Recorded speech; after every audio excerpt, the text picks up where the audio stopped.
தோல்வி அடைஞ்சு தீயில விழுந்தாலுமே ஃபீனிக்ஸ் பறவை மாதிரி உயிரெழுந்து வரக்கூடிய மீன ராசி அன்பு சொந்தங்கள் அனைவருக்கும் வணக்கங்க. கருணை, ஞானம், பரிவு, ஆன்மீகம் இது எல்லாமே கலந்த ராசி அப்படின்னு பார்த்தோம்னா மீன ராசிங்க.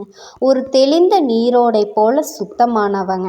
இவங்களை ஒரு சின்ன கடல்னு கூட சொல்லிக்கலாங்க. ஆனால் இவங்களை சின்னதாக மட்டும் எதுலேயுமே அடக்கிட முடியாது. ஏன்னா பெரிய கடலுக்கு சொந்தக்காரங்கன்னு சொல்லலாம். பரந்த உள்ளம் கொண்டவங்க, சுயநலம் இல்லாதவங்க, யாரையுமே ஒரே மாதிரி பார்க்கக்கூடியவங்க. ஏற்றத்தாழ்வு இவங்களுக்கு என்னன்னே தெரியாதுங்க. எல்லாருக்கும் எல்லாமே கிடைக்கணும் அப்படின்னு ஆசைப்படுவாங்க. இவங்க எல்லாருக்கும் உதவி செய்வாங்க. ஆனால் அந்த உதவியை வெளியில் சொல்ல மாட்டாங்க. அது அவங்களுக்கு பிடிக்கவும் பிடிக்காதுங்க. உதவி செஞ்சாலும் சொல்லிடுவாங்க, நான் தான் செஞ்சேன், இந்த உதவி வெளியில் யார்கிட்டையும் சொல்லாதீங்க அப்படின்னு.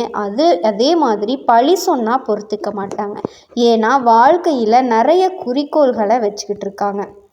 இப்படி தான் இருக்கணும், இப்படி தான் இருக்கணும்னு சொல்லி சொல்லி ஒரு விஷயத்தையும் பார்த்து பார்த்து தனக்கு மட்டும் இல்லை, தனக்கு பாதிப்பு வந்தாலும் யாருக்கும் பாதிப்பு வரக்கூடாது அப்படின்னு சொல்லி ஒரு வார்த்தை கூட சிறுக்குன்னு பேச மாட்டாங்க. இப்படிப்பட்டவங்களுக்கு இவங்க வாங்கின வார்த்தைகள் அப்படின்னா அதுவே உயிர் போகிற மாதிரி, உயிர் வர மாதிரி இருக்குங்க.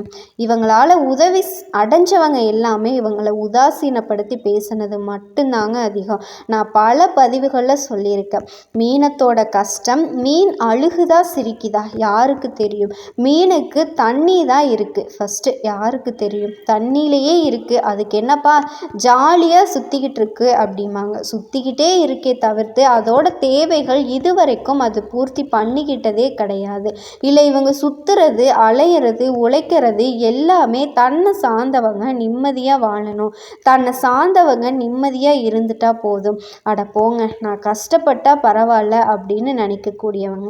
தனக்காக ஒரு உடை கூட வாங்க மாட்டாங்க, ஒரு உணவு கூட வாங்கி சாப்பிட்டது கிடையாது. அப்படி வாழ்ந்து என்ன பிரயோஜனம்? இவங்க பார்த்து பார்த்து பண்ணி மட்டும் என்ன வச்சுருக்காங்க? பெரும்பாலும் மோசமான கஷ்டங்களை மீன ராசி அனுபவிச்சிருக்குங்க. குடும்பத்தில் இருந்து ரொம்ப தள்ளி போகக்கூடிய நிலையில் அனாதை மாதிரி தாங்க மீன ராசி வாழ்ந்துட்டு இருக்கு. ஸோ இந்த அளவுக்கு வெளியில் சொல்ல முடியாத துயரங்களை தனக்குள்ளே மறைச்சிக்கிட்டு இருக்கக்கூடிய மீன ராசிக்காரர்களுக்கு இப்போ ஒரு யோகம் உங்கள் வாழ்க்கையை புரட்டி போட போகுதுங்க. உங்கள் தலைவிதியை மாற்றி எழுத போகுதுங்க. சங்கடங்கள் எல்லாமே சந்தோஷமாக மாறப்போகுதுன்னு சொல்கிறேன். அது எப்படிமா சாத்தியம் அப்படின்னு கேட்குறீங்களா? நான்லாம் ஜாதகம் பார்த்துட்டேன், எனக்கு பெருசாக எந்த நல்லதுமே நடக்காதாமா. சனி பகவான்லாம் எனக்கு வச்சு செய்யலாம்னு ரெடியாக இருக்காங்க அப்படின்னு கூட நீங்கள் சொல்லலாங்க.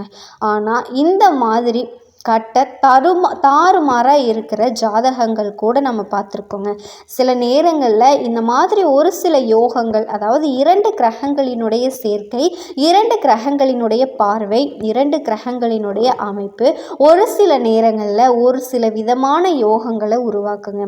அப்படி தாங்க ஆல்ரெடி கடகராசியில் அதிசார பயிற்சி உங்களுக்கு உருவாயிருக்குங்க. அந்த மாதிரி தான் இப்போவும் நீங்கள் எதிர்பார்க்காத விஷயங்கள் எல்லாமே அதிரடி நடக்க போகுதுங்க. கண்டிப்பா குருவால, அதாவது கடகரம் ராசியில பயணம் பண்ணக்கூடிய குருவால எல்லா ராசிக்கும் ஒரு சில விதங்கள்ல அதிர்ஷ்டம் வேலை செஞ்சுட்டு தாங்க இருக்கு.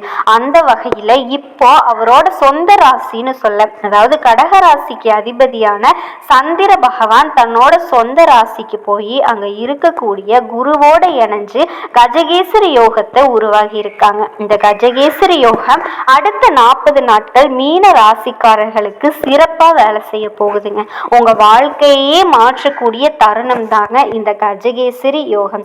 கஜம்னா யானை, கேசரினா சிங்கம் இல்லையா? யானை போல பலமும் சிங்கம் போல வேகமும் சக்தியும் ஆற்றலும் ஒன்று சேர்ந்து இந்த யோகத்திற்குரிய பலன்களை மீன ராசிக்காரங்க தெய்வ அனுகிரகத்தோட அனுபவிக்க போறீங்க.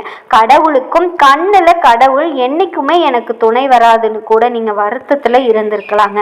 ஆனா இப்ப தெய்வீக அமைப்பு உங்களுக்கு துணை நிக்குதுங்க. ராஜகேசரி யுக என்ன சந்திரன் பிளஸ் குருங்க 2 பேரும் இணையும் போது இந்த அதிர்ஷ்ட யோகம் உங்களுக்கு உருவாகுது. இதனால மீன ராசிக்கு மன அமைதி, பணவரத்து, உங்களுடைய வாக்கு சிறப்பாகிறது, கடன் குறைகிறது, திருமணம், வேலை நாடு சொத்து வாங்கக்கூடிய வாய்ப்பு, இது எல்லாமே இந்த யோகத்தோட பலன்களா மீன ராசிக்காரர்களுக்கு கிடைக்க போகுதுங்க. இது மீன ராசிக்காரர்களுக்கு இந்த யோகம் அப்படிங்கிறது எந்த பாவத்துல நிகழுது?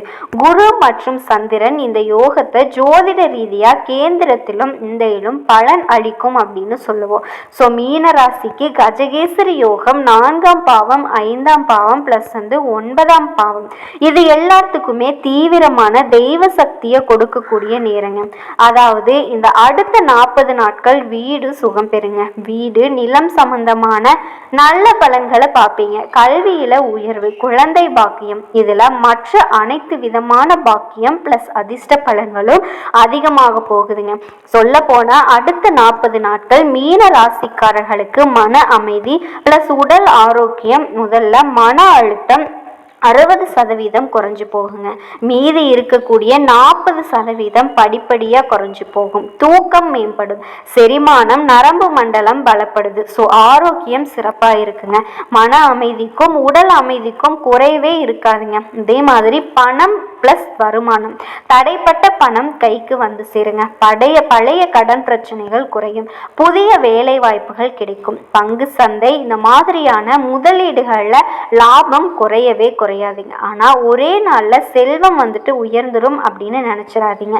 அதே மாதிரி வீடு நிலம் வாகனம் வாங்கக்கூடிய யோகம் இருக்குதுங்க. நேர 4ஆம் பாவத்துல பலன்கள் பழைய வீட்டை புறணமைக்கிறது, புதுசா வீடு கட்டுறது, புதுசா வீடு வாங்குறது, சொத்து வாங்குறது, நிலபலம் வாங்குறது, சொந்த வீடு கனவுகள் எல்லாமே நனவாகுங்க. வண்டி வாகன யோகம் இருக்கு. அதே மாதிரி குடும்பத்துடைய பலன்கள் அப்படின்னு பார்த்தோம்னா நீண்ட நாள் சண்டையில் இருந்த குடும்ப அமைதி திரும்ப கிடைக்குங்க. சண்டை சச்சரவு நீங்காது. உறவுகளா இருக்கட்டும், குடும்பத்துல இருக்கிறவங்களா இருக்கட்டும், கூட சண்டை போட்டிருப்பீங்க. ஆனா வீட்டுல நடக்கக்கூடிய ஒரு சுப நிகழ்ச்சியால எல்லா உறவுகளும் திரும்பவும் ஒன்று சேர்ந்து இருக்கக்கூடிய நேரங்க. அன்பான உறவு அழகா மாறும். இதுல தாய் தந்தையோட ஆசீர்வாதம் கிடைக்குங்க. தாய் தந்தையோட ஆரோக்கியத்துல மேம்பாடு இருக்குங்க. இதை அடுத்து படிக்கக்கூடிய மாணவர்களா இருக்கீங்க அப்படின்னா உங்களுடைய தன்னம்பிக்கை தைரியம் அதிகமாகுது. தேர்வுகள்ல வெற்றி பெறுவீங்க. வெளிநாட்டுல போய் படிக்கக்கூடிய வாய்ப்புகள் கிடைக்குங்க. போட்டி தேர்வுகளுக்கு தயாராகிறீங்க அப்படின்னா அரசாங்க உதயம், டிஎன்பிஎஸ்சி, யூபிஎஸ் ஏதாவது ஒரு கவர்மெண்ட் எக்ஸாம் படிச்சுட்டு இருந்தா கூட முன்னேற்றம் இருக்குதுங்க. வேலை வாய்ப்பு சிறப்பா இருக்கு. அதே மாதிரி அரசாங்க வேலைக்கு முயற்சி செய்யறவங்களுக்கு இந்த 40 நாட்கள்ல தேர்வுகள்ல கூர்மையான கவனம் கிடைக்கும். தாமதமான முடிவுகள் இப்ப வெளிவரும். அதுல உங்களுக்கு வேலை கிடைக்கிறதுக்கு வாய்ப்புகள் அதிகங்க. அதே மாதிரி உயர்நிலை அதிகாரிகள் கிட்ட நல்ல பேர் கிடைக்குங்க. கூலி வேலை செய்யறோமோ அப்படின்னா ஈஸியா வேலை கிடைச்சிடுங்க. நிரந்தரமான வருமானம் கிடைக்கும். தினமும் வேலை கிடைக்கும். சம்பள உயரும். கடின உழைப்புக்கான அங்கீகாரம் கிடைக்கும். பாராட்டு கிடைக்கும். பணம் கிடைக்கும். இது தனியார் நிரந்தரத்துல வேலை பார்க்குறீங்க, தனியார் நிறுவனத்துல வேலை பார்க்குறீங்க, இல்லை ஏதாவது கம்பெனியா இருக்கட்டும், மேலதிகாரிகள் கிட்ட பாராட்டு இருக்குங்க. புதிய பொருட்கள் வரும். சம்பளம் உயருங்க. ஓய்வு நேரம் கூட அமைதியா கிடைக்குங்க. இது சுய தொழில் செய்யறீங்க, ஆண்களோ பெண்களோ வியாபாரம் பண்ணுங்க, எதுவா இருக்கட்டுங்க, கடையினுடைய வாடிக்கையாளர்களினுடைய எண்ணிக்கை அதிகரிக்கும். பண ஓட்டம் சரியாகுது. புதிய ஒப்பந்தங்கள் கிடைக்குதுங்க. இதோட காதல் மற்றும் திருமணம், தடைப்பட்ட உறவுகள் நிம்மதியாகுதுங்க. முறிந்து போன காதல் கூட இப்ப திரும்பவும் மலர போகுது. இதுல திருமண உறவுகள்ல ஏதாவது சண்டை சச்சரவு இருக்குதுன்னா கூட சரிங்க, திருமண உறவுகள் இப்ப வலுவாகுது. அந்யோன்யம் பெருகுதுங்க. திருமண உறவுகள்ல காதல் திருமணம் எல்லாமே நிச்சயிக்கப்பட்ட திருமணமா மாறும். இரு வீட்டார்கிட்டையும் சம்மதம் கிடைக்குங்க. கண்டிப்பா முயற்சி பண்ணுங்க. அதே மாதிரி திருமணம் நிச்சயதார்த்தம் நடக்கிறதுக்கு வாய்ப்பு இருக்கு. தடைப்பட்ட திருமண பேச்சுவார்த்தைகள் இப்போ சுபமா முடியுங்க. இதோட தடைப்பட்ட உறவுகள் நிம்மதி அடைய போறீங்க. கணவன் மனைவி உறவு கூட பிரிஞ்சிருக்கலாம், கோச்சுக்கிட்டு கோர்ட்டு கேஸ்ன்னு அலைஞ்செல்லாம் கூட இப்போ அந்த புரிதல் அதிகமாகுதுங்க. வெளிநாடு முயற்சி, விசா, அதுக்கப்புறமா வெளிநாட்டுல வேலை வாய்ப்புகள், இந்த ஆஃபர் லெட்டர், பயணம், அனுமதி, இது எல்லாமே 90% நடப்பதற்கு காத்துக்கிட்டு இருக்குங்க. இப்போ பொதுவாகவே மீன ராசிக்காரங்க இளம் வயதிலிருந்து நுண்ணறிவு நிறைந்த உள்ளம் கொண்டவங்க. உலகத்திற்கு நல்லது செய்யணும் அப்படிங்கிற எண்ணம் எப்பவுமே உங்களுக்கு இருக்குங்க. மற்றவங்களினுடைய நலனையும் படுத்துறது தான் உங்களுடைய குணமே. கண்டிப்பா வாழ்க்கையில வெற்றி பெற போறீங்க.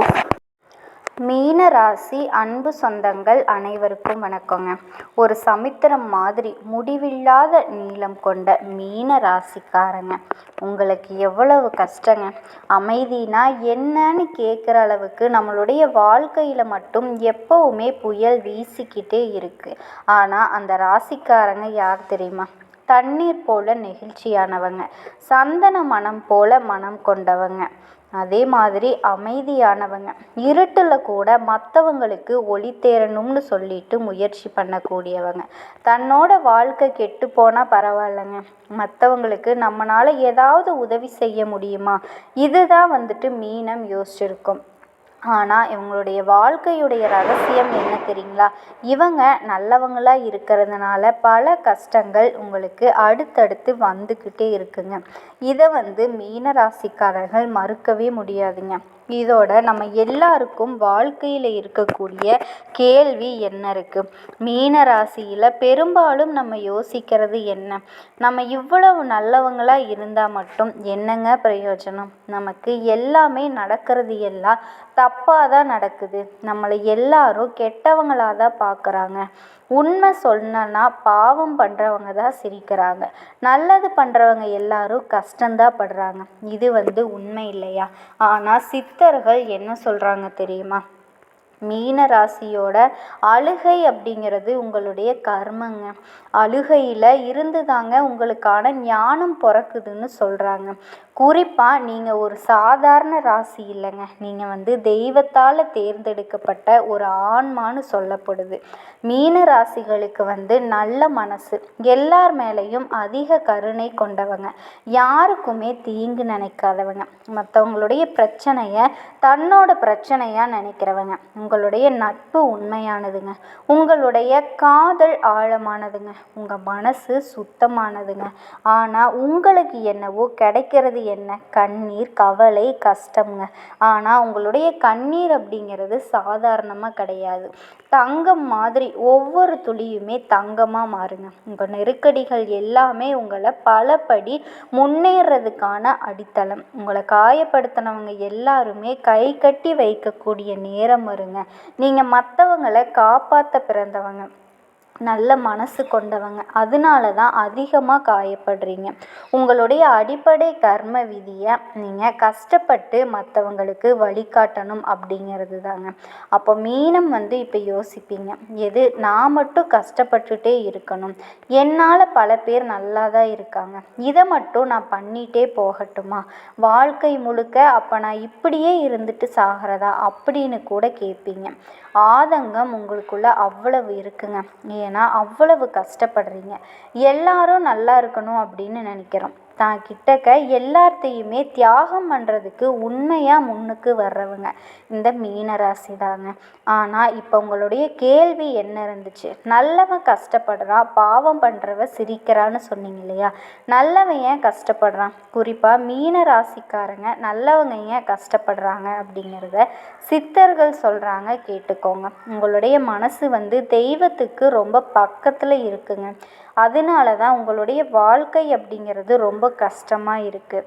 ஆனால் தெய்வங்கள் உங்கள் வாழ்க்கையில் தரக்கூடிய சோதனைகள் உங்களுக்கான பயிற்சிகள். மீனம் அப்படின்னாவே ரொம்ப பழமையான ஆன்மான்னு சொல்லப்படுதுங்க. ஆன்மா அப்படின்னா 1000 ஜென்மங்களை கடந்து வந்தது அப்படின்னு அர்த்தம். உங்களுடைய குற்றங்களை சுத்தம் செய்ய தான் இந்த சோதனைகள் வருது. கஷ்டம் அப்படின்னா அது தண்டனை இல்லை. கஷ்டம் அப்படிங்கிறது உங்களுக்கான சுத்திகரிப்புன்னு அர்த்தங்க. என்னோட நல்ல மனசு மற்றவங்க தவறாக பயன்படுத்துகிறாங்க, நான் எல்லாரும் நல்லா இருக்கணும் அப்படின்னு தான் நினைக்கிறேன். ஆனால் யாருமே நான் நல்லா இருக்கணும்னு ஒரு துளி அளவு கூட நினைக்கிறது இல்லையே. எப்படிங்க நினைப்பாங்க? அவங்களுக்கு தேவை, அவங்களுடைய தேவையை பூர்த்தி பண்ணுறதுக்கு நீங்கள் இருந்தால் போதும். நீ இருந்தால் என்ன, இல்லைனா என்ன, அவங்க தேவை முடிகிற வரைக்கும் நீ இருந்தால் போதும். இப்படித்தானே இல்லையா? சொல்லப்போனால் அவங்கக்கிட்ட உதவி வாங்கினவங்களே உங்களை காயப்படுத்தி இருப்பாங்க, ஏமாற்றி இருப்பாங்க, துரோகம் பண்ணி இருப்பாங்க இல்லையா? இதோட மற்றவங்களுக்கு அதிகமான அன்பையும் ஆதரவையும் கொடுக்குறீங்க. ஆனால் அதை சுத்தமாக மறந்துட்டு உங்களுடைய பலம் என்ன, பலவீனம் என்ன அப்படிங்கிறத தெரிஞ்சுக்கிட்டு எந்த இடத்துல அடித்தா கீழே விழுவேன், திருப்பி எந்திரிக்கவே மாட்டேன் அப்படிங்கிற மாதிரி துரோகத்தை அடுக்கடுக்காக நீங்கள் நம்பினவங்க தான் பண்ணிகிட்டு இருக்காங்க. அதே மாதிரி மற்றவங்களுக்கு வழியே தெரியாமல் அவங்களுடைய கஷ்டங்களை நீக்கி விலக்கி வைக்க நீங்கள் எவ்வளவோ போராடி இருக்கீங்க. ஆனால் உங்களுடைய உணர்ச்சியை துளியளவு மதிக்காமல் அவங்க இப்போ வரைக்குமே நிறைய வழிகளை கொடுத்துக்கிட்டு இருக்காங்க. இவங்க எந்த வீட்டில் இருக்காங்களோ அந்த வீட்டில் இருக்கக்கூடிய இவங்களுடைய சொந்த குடும்பமே இவங்களை புரிஞ்சுக்கிட்டது கிடையாது. இவங்களை தப்பாக தான் புரிஞ்சிருப்பாங்க. பெற்றவங்களாக இருந்தால், கூட பிறந்தவங்களாக இருந்து, கட்டிக்கிட்டவங்களில் இருந்து இவங்க பெற்ற பிள்ளைங்க வரைக்குமே மீனத்தோட சாபக்கேடா அது அப்படின்னு கூட நீங்கள் சில நேரங்களில் கேட்டிருப்பீங்க. தண்ணியில் அழுகிற மீன் மாதிரி தாங்க. மீன் சிரிக்குதா அழுகுதா அப்படின்னு யாருக்குமே தெரியாது இல்லையா? அந்த மாதிரி தாங்க வாழ்ந்துட்டுருக்கீங்க. சொல்லப்போனால் ஃபஸ்ட்டு அதுக்கு தாகம் எடுக்குதான்னு கூட யாருக்கு தெரியும்? வெளியிலேருந்து பார்க்குற என்ன தெரியும்? அப்பப்போ அதுக்கு என்னப்பா நல்லா தண்ணியில் ஜாலியாக சுற்றிக்கிட்டு இருக்கு. ஆனால் உங்களுடைய அலைச்சல், உங்களுடைய கஷ்டம் உங்களுக்கு மட்டும்தாங்க தெரியும். மூச்சு கூட விட முடியாத அளவுக்கு கஷ்டத்தை உள்ளுக்குள்ளே அடக்கி வச்சுக்கிட்டு இருக்கேன். ஆனால் இந்த கஷ்டம் உனக்கான ஒரு அடித்தளமாக இருக்குது அப்படின்னு சித்தர்கள் சொல்கிறாங்க. அதே மாதிரி கெட்டவன் ஏன் சிரிக்கிறான்? கெட்டவனுக்கு அமைப்பு என்ன தெரியுமா? அவன் உடனடியாக சந்தோஷத்தை அனுபவிப்பான். ஆனால் நல்லவன் உடனடியாக சந்தோஷத்தை அனுபவிக்கணும், சோதனையை அனுபவிச்சுட்டு நிரந்தரமான சுகத்தை அனுபவிப்பான். ஸோ கெட்டவன் அனுபவிக்கக்கூடிய சுகம் அப்படிங்கிறது தற்காலிகமானதுங்க. அவன் முகத்தில் இருக்கக்கூடிய சிரிப்பு அப்படிங்கிறது முகத்தில் மட்டும்தான். உள்ளுக்குள்ளே பார்த்தோன்னா வெறுமை தான் இருக்கும். ஆனால் நீங்கள் என்னதான் சோதனைகளை கடந்து வந்தாலுமே, நெருக்கடிகளை சந்தித்தாலுமே மனசுக்குள்ளே பார்த்தீங்கன்னா ஒரு தெளிவு இருக்கும். மனசாட்சிக்காரங்க அழறாங்க. ஆனால் அந்த கண்ணீரை தெய்வங்கள் எப்படி தெரியுமா பார்க்குது? ஒரு ஒளியாக பார்க்குதுங்க, ஒரு ஞானியாக பார்க்குது, ஒரு வித்தக்காரராக பார்க்குது. இந்த சித்தர்கள் சொல்கிறாங்க, நல்லவர்கள் உடனே சிரிக்க மாட்டாங்க. ஆனால் அவங்க ஒரு தடவை சிரித்தாலும் அது அவங்களுக்கு ஆயுள் முழுக்க சிரிப்பை கொண்டு போகும் அப்படின்னு சொல்கிறாங்க.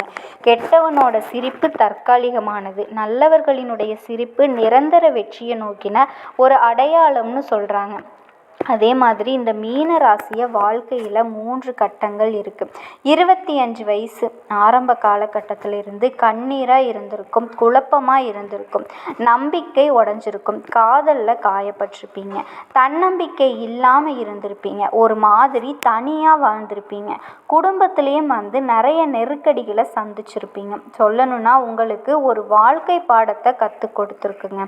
அதே மாதிரி 25லேருந்து ஒரு 40 வயசு உண்மையுடைய உச்சத்தை கண்டுபிடிச்சிருப்பீங்க. உங்கள் திறமைக்கான அங்கீகாரம், உங்கள் திறமை என்ன, நல்ல நண்பர்கள், உறவுகளில் ஒரு தெளிவான நல்ல உறவு யார், தவறான உறவு யார் அப்படிங்கிறத பார்த்துருப்பீங்க. அதே மாதிரி உங்களுடைய உத்தியோகமாக இருக்கட்டும், பிஸ்னஸாக இருக்கட்டும், அதில் ஒரு நிலையை தேடி இருப்பீங்க. ஃபஸ்ட்டு உங்களை நீங்கள் புரிஞ்சுக்குவீங்க. ஆழமான புரிதல் நம்ம யார், நம்மளுடைய செயல்பாடு என்ன, நம்ம எதை நோக்கி பயணம் பண்ணணும், இது எல்லாத்தையுமே ஒரு தெளிவான முடிவு கொண்டு வந்திருக்குங்க. இதில் இந்த 40 to 65 ரொம்பவே ஆன்மீகமும் நல்லவங்களாக இருக்க நீங்கள் கண்டிப்பாக கஷ்டப்படுறதுக்கான எந்த வாய்ப்புமே இனி கிடையாதுங்க. அதே மாதிரி எந்த ஒரு விஷயத்துலையுமே நீங்கள் தைரியத்தோடையும் தன்னம்பிக்கையோடையும் செய்யுங்க. பணம் அப்படிங்கிறது உங்களுக்கு ஒரு நெருக்கடியாகவே இப்போ உங்களுக்கு இருக்காதுங்க. ஏதாவது ஒரு வகையில் உங்களுக்கான தேவையை அந்த தெய்வங்கள் நிறைவேற்றி கொடுத்துருப்பாங்க. யாராவது மூலமாக சித்தர்கள் என்ன சொல்கிறாங்கன்னா, மீனம் இவங்களுடைய செல்வம் அப்படிங்கிறது தாமதமாக வருங்க, ஆனால் ஒரு நாளுமே நின்று விடாது அப்படின்னு சொல்கிறாங்க. அதே மாதிரி மீன ராசி காதலில் தியாகம், உண்மை, ஆழம் ப்ளஸ் உணர்ச்சி, இது எல்லாமே சேர்ந்து தான் இவங்க. ஒருத்தவங்கள ஏதாவது ஒரு விஷயத்தில் லவ் பண்ணுறாங்க அப்படின்னா அவ்வளவு சீக்கிரம் யாரையுமே நம்ப மாட்டாங்க. ஆனால் நம்பிட்டாங்க அப்படின்னா உயிரை கொடுப்பாங்க, நம்பிக்கை வைப்பாங்க, அதை கடைசி வரைக்கும் மாற்றிக்க மாட்டாங்க. ஆனால் இவங்களுடைய காதல் அப்படிங்கிறது அதிகபட்சமாக நம்பினவங்க ஏமாற்றியிருப்பாங்க. அதே மாதிரி கம்யூனிகேஷன் கேப், அதுதாங்க வெளிநாட்டுக்கு போகிறது, வெளியூரில் தங்குறது, இந்த மாதிரி வேலைக்காகவோ ஏதாவது ஒரு காரணத்துக்காக விட்டு பிரிஞ்சிருப்பாங்க. எங்கே இருந்தாலுமே தன்னோட காதலை மட்டும் நினச்சிட்டு இருப்பாங்க. இது ஆண்களுக்கும் சரி பெண்களுக்கும் சரி. எந்த ஒரு விஷயமா இருந்தாலுமே மீன ராசிக்கு இருக்குதுங்க. அதே மாதிரி தன்னோட துணையை நல்லா புரிஞ்சுக்குவாங்க. கொஞ்சம் எமோஷ்னலாக வந்துட்டு ஏதாவது ஒரு பாயிண்டிங்கில் மிஸ் ஆகுங்க. ஆனால் இவங்க ஒரு முறை காயப்பட்டுட்டாங்க, இவங்க முடிவு எடுத்துட்டாங்க அப்படின்னா திரும்பி கூட பார்க்க மாட்டாங்க.